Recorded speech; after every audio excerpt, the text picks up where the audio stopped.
तुम्ही तुमचं जर एखादं बिझनेस इन्कम असेल तर तुम्हाला ऑप्ट इन ऑप्ट आउटची प्रोसेस जी आहे, म्हणजे जर तुमचा बिझनेस असेल तर तुम्ही एकदाच त्यामध्ये ऑप्ट इन येऊन ऑप्ट आउट करू शकता, पण परतची संधी तुम्हाला परत लाईफ टाईममध्ये कधी नाही भेटत.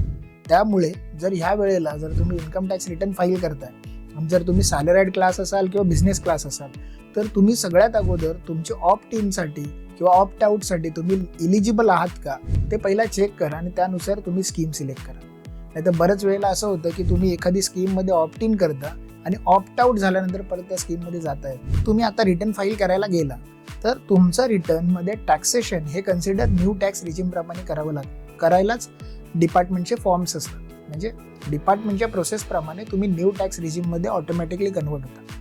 पण जर तुम्हाला असं वाटतंय की तुम्हाला ओल्ड टॅक्स रिजिममध्ये जावं लागत असेल किंवा तुम्हाला ऑप्ट इन करणं गरजेचं आहे, तर तुम्हाला इन्कम टॅक्स रिटर्न फायलिंगची जी ड्यू डेट आहे त्याच्या अगोदर तुम्हाला फॉर्म 10IEA फॉर्म हा फिलअप करावा लागतो. तो जर तुम्ही फॉर्म फिलअप करून जर ओल्ड टॅक्स रिजिममध्ये तुम्ही ऑप्ट इन केला तरच तुम्हाला ओल्ड टॅक्स रिजिमचा बेनिफिट भेटतो. अदरवाईज तुम्हाला ओल्ड टॅक्स रिजिमचा बेनिफिट भेटणार नाही.